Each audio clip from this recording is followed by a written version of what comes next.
Très bien. Donc, M. Hadi, pour la partie finance, donc, quand on sait que tous ces projets-là sont possibles ou seront rendus possibles grâce au financement, donc nous avons la chance d'avoir un fonds d'investissement parmi nous. Merci Tarek. Okay. Voilà. Donc un mot de présentation par rapport au fonds d'investissement que tu représentes et par rapport aux partenaires. Bonjour tout le monde. Je suis ravi d'être avec vous aujourd'hui pour parler un peu de l'expérience marocaine en termes de financement.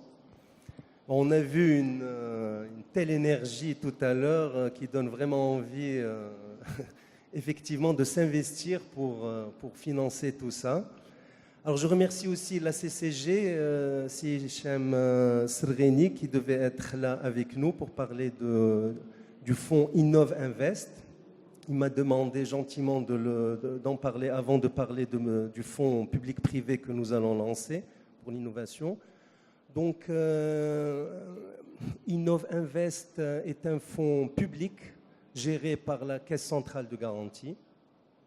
Il intervient au niveau et de l'accompagnement des startups et au niveau du financement.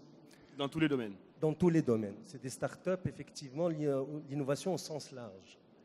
Donc, pour l'accompagnement, la CCG a sélectionné 10 acteurs qui accompagnent les startups, incubateurs, clusters, accélérateurs. Mehdi Alaoui, qui a fait une présentation de son organisme, a été labellisé dans ce cadre. Il y en a 10 et il y en aura peut-être 10 autres d'ici la fin d'année.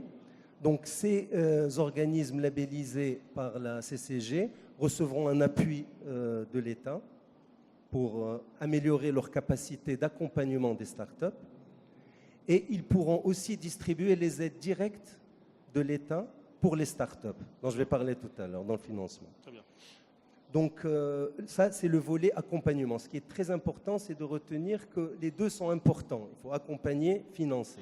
Donc pour le financement, la CCG a créé en fait un continuum de financement pour pouvoir financer la start-up de l'idée jusqu'à la croissance.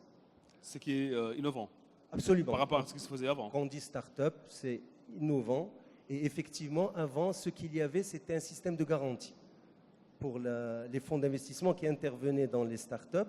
Ça s'appelait Daman Capital Risk, mais c'était insuffisant. Donc il a été complété par du financement direct et indirect. Donc le financement direct de la start-up va se faire à travers des dons. C'est le produit Innov ID. À travers des prêts donneurs, c'est Innov Start. À travers des avances remboursables, ça s'appelle Innov Risk. Et à travers des prêts participatifs qui s'appellent Innov Développement. Donc c'est des montants assez importants. Ça va de 10 000 $ au niveau de l'idée jusqu'à 300 000 $, 3 millions de dirhams quand il s'agit d'accompagner le développement. Excellent. Ça, c'est des aides directes à la start-up. Et ils pourront transiter par les organismes qui vont accompagner les startups qui ont été labellisés. Très bien. Il y a une particularité, et c'est l'ouverture par rapport à l'Afrique, puisque ces fonds sont certes destinés au Maroc, mais également il y a l'ouverture, comme il y a un public assez ouvert. Absolument. C'est au niveau du private equity. D'accord. Donc au niveau du financement, il y a des financements directs et des financements indirects de la CCG. Le financement indirect va se faire à travers des fonds d'investissement. Donc la CCG a fait un appel à manifestation d'intérêt pour retenir un certain nombre de sociétés de gestion qui seront appuyées par la CCG pour constituer des fonds publics-privés. Dont Azure Partner. Dont Azure Partner, voilà. Nous avons l'honneur d'avoir été sélectionnés pour constituer un fonds qui s'appelle Azure Innovation. Donc il y aura une participation de l'État, du fonds Innov Invest, de 10 millions de $. Nous complétons par des apports privés, donc non étatiques, pour 20 à 30 millions, pour arriver à 30 millions de $. Excellent. Alors ce fonds Azure Innovation va intervenir pour financer donc, des startups au niveau de la création, c'est-à-dire de 0 à 18 mois de création. C'est des tickets de 2 millions de dirhams, donc 200 000 $. Il va intervenir dans ce qu'on appelle le segment early stage, c'est-à-dire de 18 à 3 ans, avec des produits innovants mis sur le marché, donc pour accompagner la croissance. Il va intervenir en venture capital, c'est-à-dire des sociétés qui ont de 3 à 5 ans, mais qui commencent à gagner de l'argent et dont le potentiel n'est pas encore réalisé, qu'il faut accompagner. Là, nous pourrons mettre jusqu'à 6 millions de dirhams, 600 000 $. Et dans les critères de sélection, quels sont les critères que vous avez retenus aujourd'hui? On a parlé tout à l'heure des sociétés ou bien des innovations qui ont un impact social dans la société.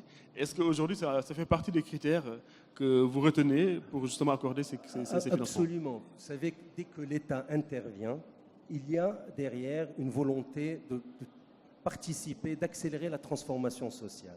Il faut savoir que les startups, et on a vu de très beaux exemples tout à l'heure, déjà, de par leur innovation, font de la transformation sociale directement.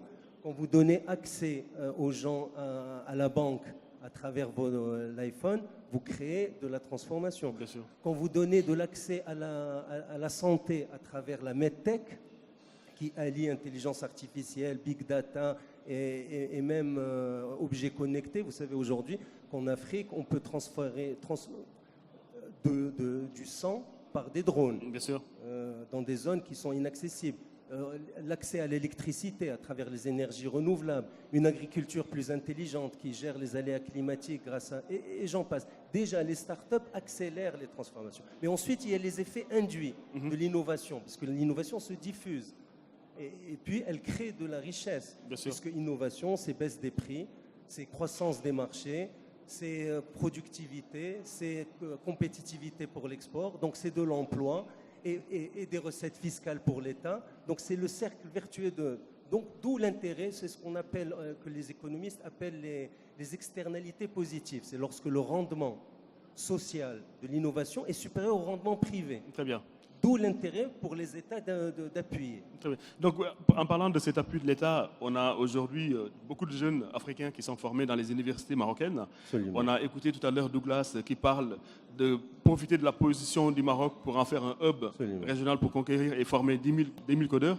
Est-ce que ces gens-là, ou est-ce que ces innovations-là sont éligibles au fonds? Absolument. Alors, Azure Innovation, le fonds que nous sommes en train de créer avec l'État, géré par Azure Partners, a prévu une poche africaine. Donc l'idée, c'est dans les 25 à 26 startups que nous allons financer, il y en est, nous serions heureux d'en avoir 5 ou 6 africaines qui viendraient s'installer ici. Donc elles devraient être de droit marocain, donc créer des structures de droit marocain. Elles pourraient bénéficier de nos investissements et elles bénéficieraient aussi de l'écosystème marocain. C'est ça qui est important. Ce qu'on vient de dire pour l'écosystème d'accompagnement, les incubateurs, et également des stratégies sectorielles du Maroc.